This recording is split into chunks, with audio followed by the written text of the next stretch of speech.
Guys, welcome back. It's another beautiful day out here by the pool.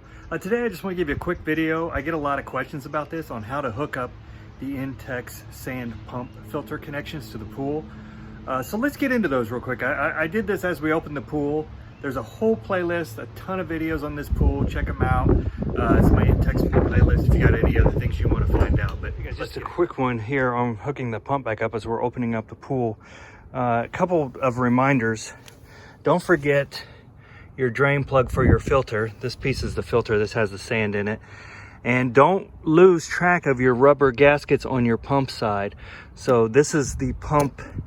I guess we'd call this the pump out. I don't know if it's labeled, but it goes into the filter and then it comes out to the pool. And that would be the discharge size of your pool, which on my Intex is the one all the way to the left as you're looking at it from the pump side. And then you have two inlets here that connect together and run down a hose that will go into the inside of the pump. So does that make sense? Do it one more time. Output goes into the out of the sand filter. Inputs come back and go to the inlet on the pump, which I don't think they have these pumps labeled, but basically it'll pump water in here, pump it out into the filter. So in, out, into the filter, out to the pool. So it gets that, gets the gunk out. Some special things. This is my backwash, custom backwash. I got a video on that. I got a whole playlist on this Intex pool if you guys are interested.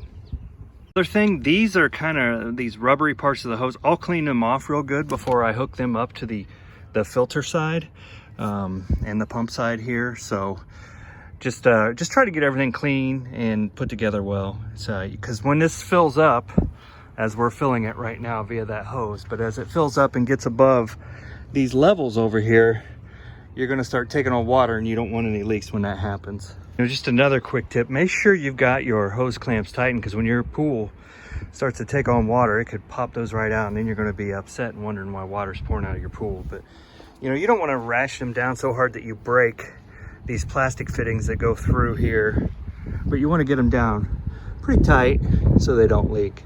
There's the plastic pieces that protrude through from these devices.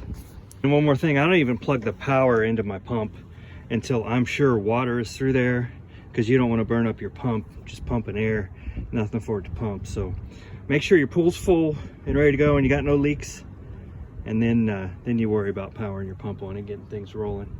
One more thing that I do, I don't know if it helps any or not, but there seems to be a lot of water that pulls on these hoses. So I go ahead and I zip time, looks like I need to add another one there, to these side braces of the pool, just to try to take some of the weight off those connections, top and bottom, so they don't pop open. That's just another thing that we do. That's all we have for today, just a quick one. Let me know how you do yours, if you do it differently. Don't forget those little black rubber gasket things that go on there. People I know lose those a lot. I know I've had to look for mine over and over, but I finally I have them all. They're all there. It's not leaking. It's working great. Let me know how you do yours, and that's all we have today. Thanks for watching. We'll see you next time.